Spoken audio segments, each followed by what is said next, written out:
let them know that the young Amberstones are soon to arrive, and that dinner will be served once they have all been accounted for, said Jeffries.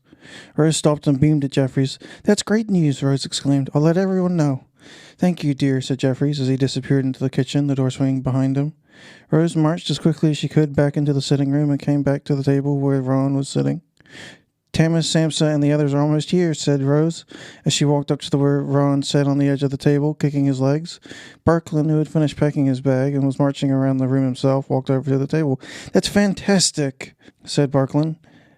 It'll be great to see them, said Samuel, packing the last of his smaller things into his rucksack. Avery was sitting at one of the tables packing her cookware into her bag, finished cinching it up, and threw it into her rucksack along with the remaining bags.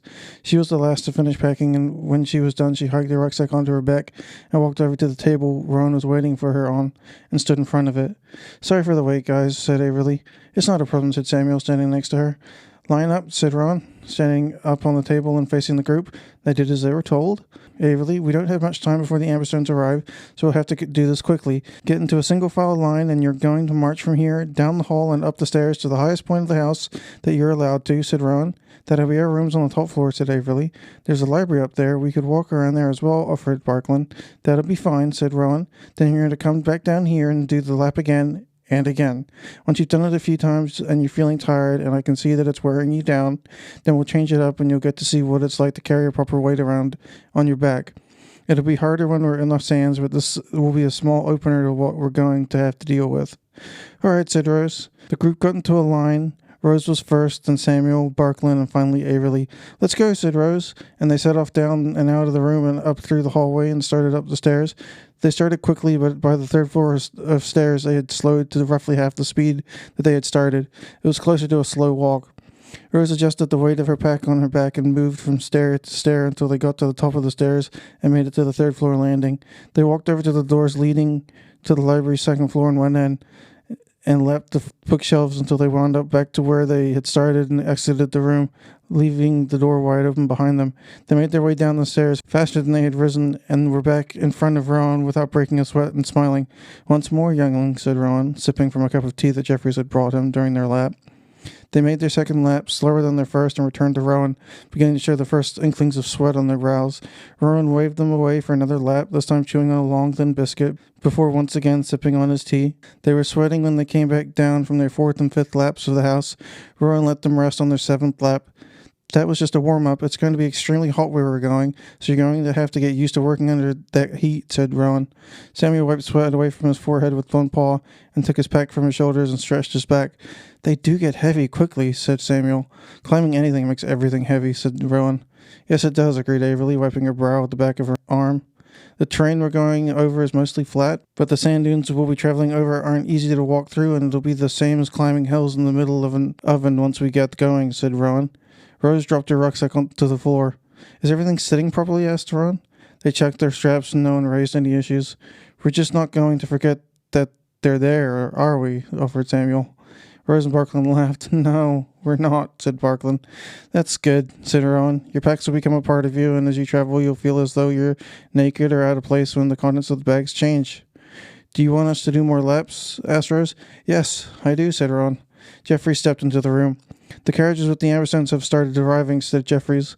They dropped their bags where they stood and half ran out into the hallway and half ran out into the hallway to the front door and stood with Jeffries outside in the dark as the line of carriages finished pulling up into the street.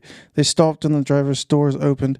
A series of otters and mice stepped out and opened the passengers' compartments, and small lines of raccoons stepped out from the carriages and onto the sidewalk. From the one nearest the house, two familiar faces stepped out onto the pavement. Tamas and Samsa faced the house and Jeffries. He fell to his knees and both of them ran to him and hugged him as hard as they could. It's so very good to see you, said Jeffries, squeezing Samsa and Tamas, holding them tight. It's good to see you too, Ableton, said Tamas. It really is, said Samsa. She was crying, small, happy tears. I'm so sorry, said Jeffries, letting go of the two of them. Tamas looked up at him. You did nothing wrong, said Tamas.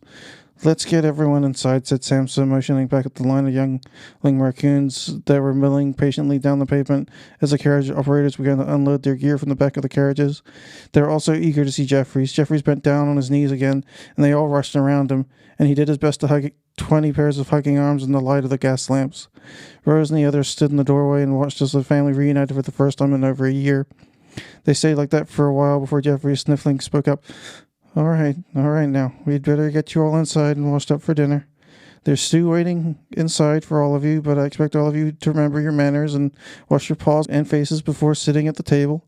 We have guests visiting. Manners, everyone, said Jeffries, marshalling the raccoons into 2 lines and ushering them into the house, walking behind them. Averly and the others made their way for the family as they walked by. It's good to see you all again, said Rose as Samsa and Tamis passed by. Tamis winked at her. It's good to see you too, little mousie, said Tamis, smiling a wry grin at her.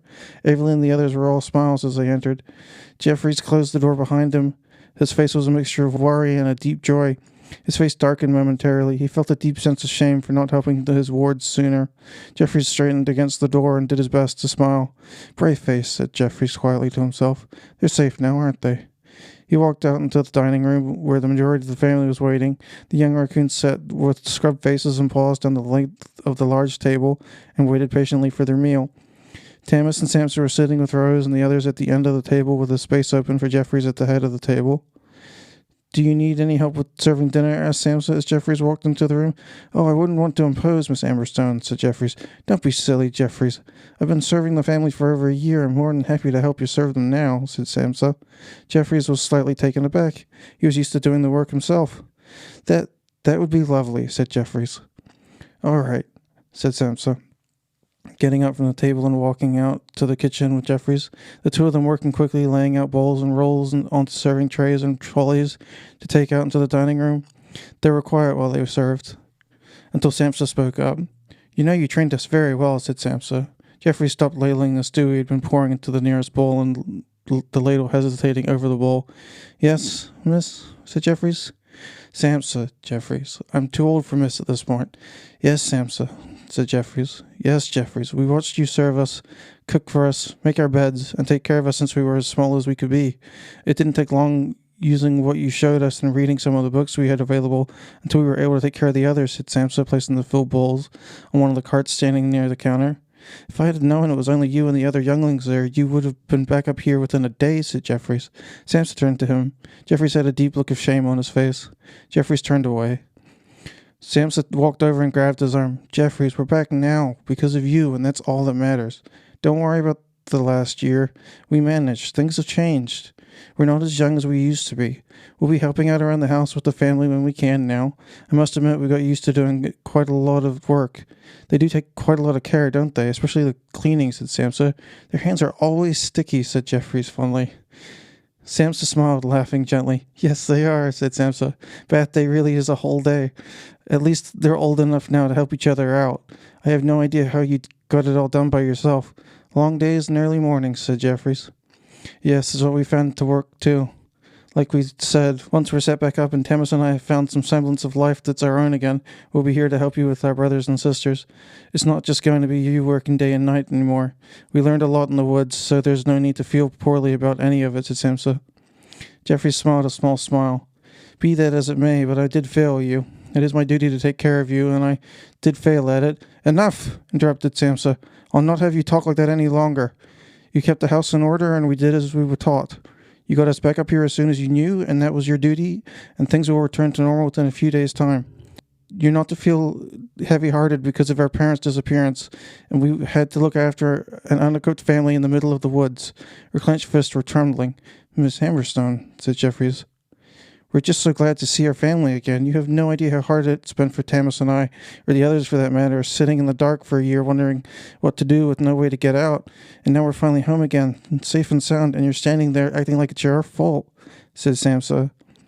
Jeffries walked over to her, placing his arms around her shoulders, hugging her. Samsa began to shake against him. I'll have none of it. You hear me? Absolutely none of it, said Samsa, breaking down against Jeffries' chest. Jeffries rested his head against her shoulder. Oh, of course not. Of course not. I'm so glad you're safe.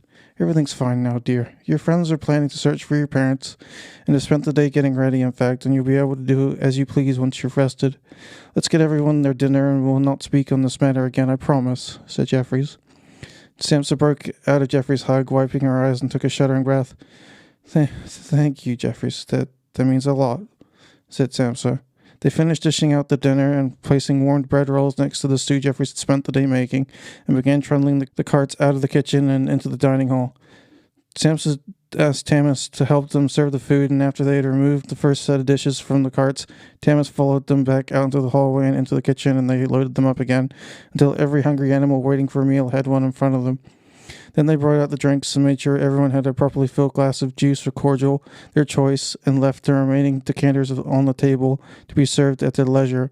Jeffries and the others sat down at the tables. Jeffries raised his glass.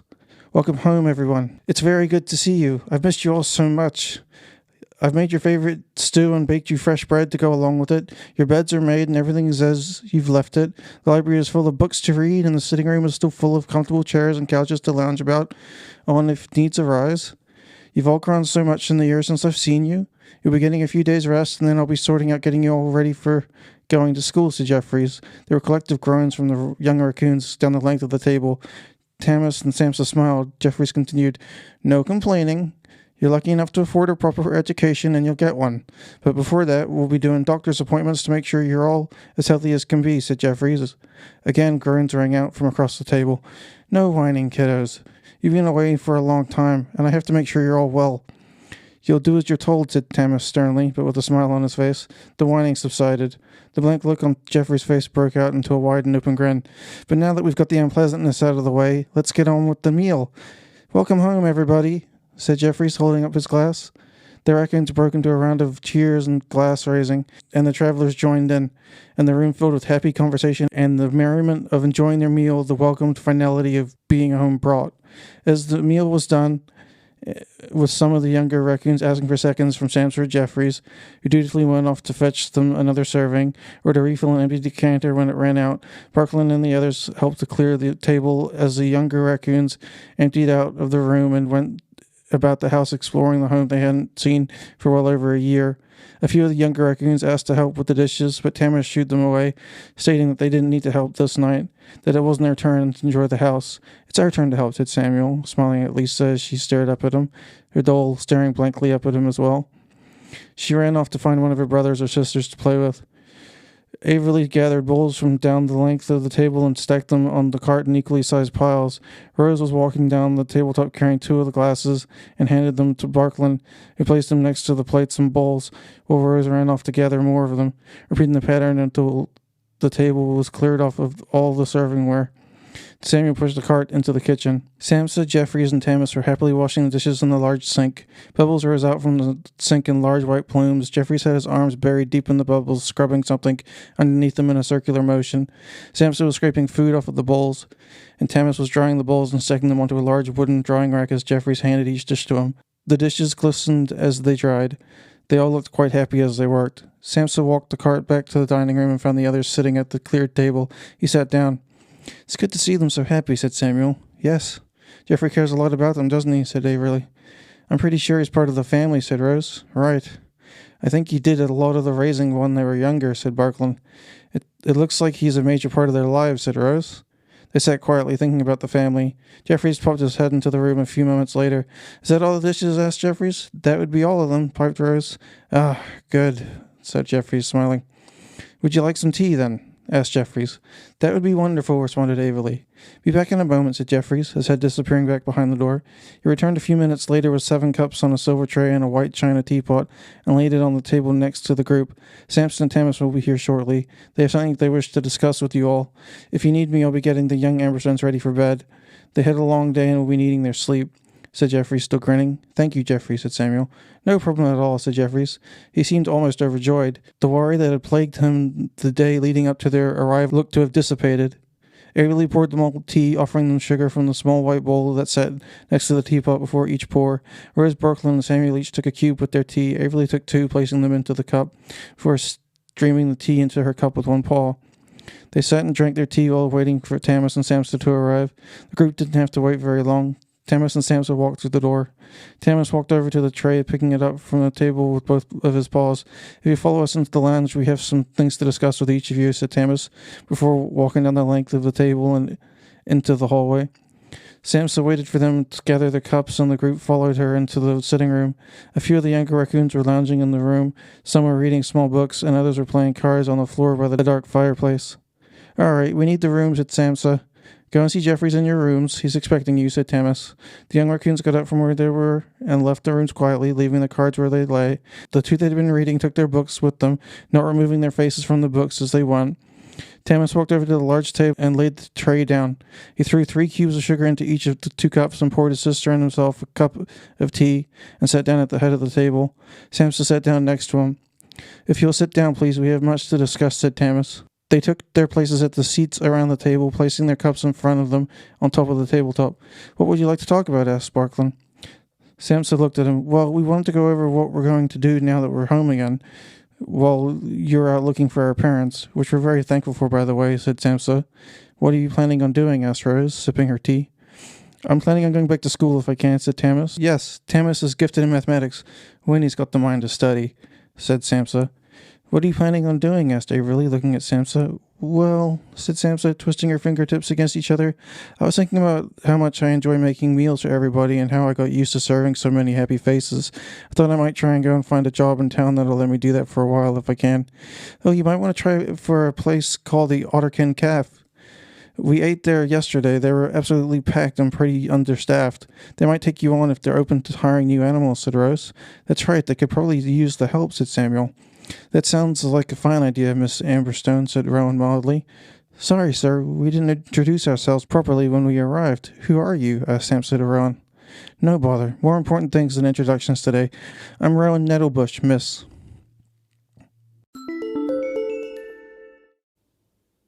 So I just signed up for Anchor's funding platform for the podcasters. It seems like a better deal than Patreon at the moment. So I would ask that you click the button that says donate and maybe donate $1 or $5 or $10 a month to us so that we can keep going. And I can produce almost daily or daily podcasts or more in the way that I've been going. And I'll produce book after book after book after book, and then I'll read through them. And I'll keep doing that until I can't see an end to it. It's so much fun. It really is. So please go to anchor.fm/divergentmind and click the donate button, and that'll help me out a whole bunch. Thank you so much, Jay.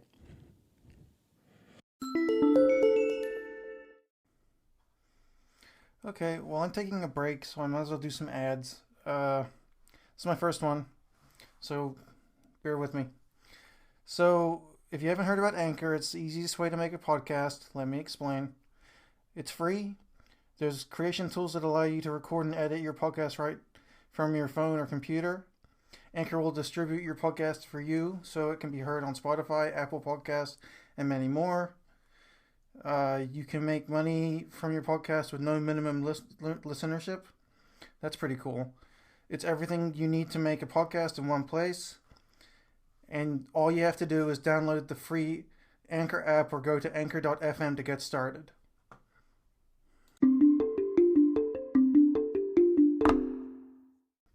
Please visit anchor.fm/divergentmind to leave a message so that I may get back to you. Thank you. Have a nice day. Hi everybody. So I've made a new store called animalquest.shop, and I made my first shirt, Barkland Reading, at the Amberstone's house, and I would ask that you go and buy those there. I'll make a few bucks each time you buy something from there, and I have men, women's, baby clothing, and buttons, as well as other accessories, including dog bandanas, which I think are pretty cool. And I'll be adding more merch every week or two for that store as the stories progress and the sequels are written and read. I'll do the same for Divergent Mind. The link again is animalquest.shop. The link for Divergent Mind will be divergentmind.shop as well. Thank you so much. Jay.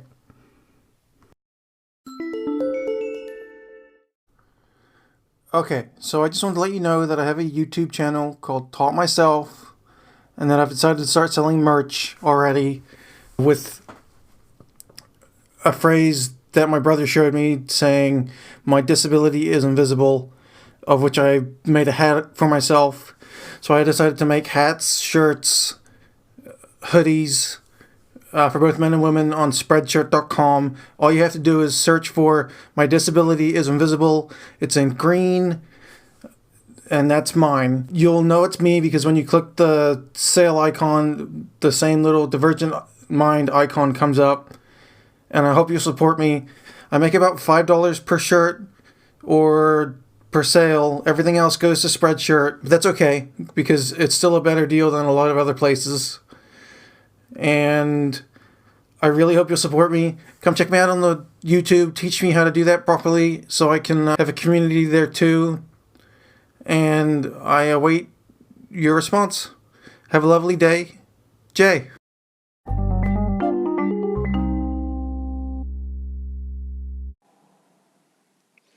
Hey people, take a listen to the Divergent Mind podcast. You get both insight into living with a serious mental illness and get to listen to a lovely tale about a journey cute little animals need to take. Don't miss out, and remember, divergent minds don't need to think alike.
Please go to ratethispodcast.com/divergentmind and tell me what you think. Thank you very much. Yours truly, Jay.